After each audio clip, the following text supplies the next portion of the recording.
something that was reinforced is how transparent my nonverbal communication is. He said that especially around people that especially around people that I'm comfortable with, which he says that I'm like more relaxed, and which is true. He said it helps because he can read me better.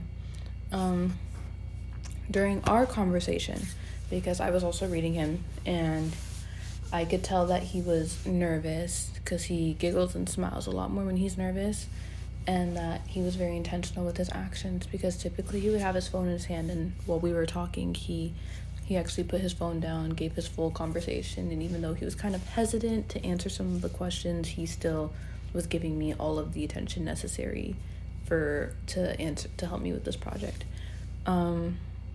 Yes. Now, what can I do differently moving forward? Something that I'm going to continue, first off, is being intentional. I'm always going to be me. I'm intentional about who gets to see what, about different cues, because some are reserved for safer spaces, and not everyone needs access to everything, and that's just how I am. I like to keep my life very private. Something that I'm gonna stop or adjust. I think just being mindful about how my emotions impact others, like just being mindful about the cues that I'm giving off, because even if they're unintentional, some people can pick up and notice them. And just kind of balance, probably incorporating more playfulness into moments where it's a little heavier, just to kind of help ease some of the tension. And lastly, for improvement, I need to work on my facial expressions, because when I'm like frustrated, angry, or annoyed with something, you can see it on my face, and that really shouldn't show on your face, because it says a lot more. I need to keep my decorum, and that's very important to me, so that's probably something I'll improve.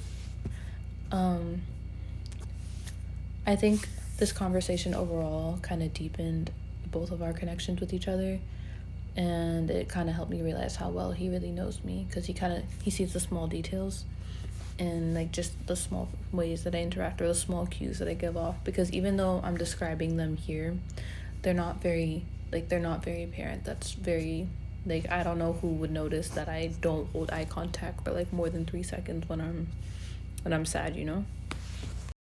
I do think that this will kind of change the way, I think it'll kind of force us to both continue paying attention to each other, because I think that after our conversation, that some of the emotional cues that I show will probably change, and his will change too.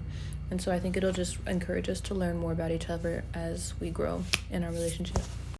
Overall, this was really fun. I had fun interviewing him. I learned a lot about I didn't learn more because I kind of knew what cues I gave off, but it kind of made me apparent to what I give off to other people, and how much my nonverbal communication helps him when he's communicating with me, which I didn't realize how much of an impact that had on him and the way he interacts with me. And it just, overall, this assignment increased my awareness, and it helped me think about how I communicate nonverbally, both as the sender and the receiver, because I also learned a lot about the way that he communicates with me nonverbally. Yeah. Thank you for listening. This video is a little long, so I'm hoping it will submit. I'm going to send you an email. But yes,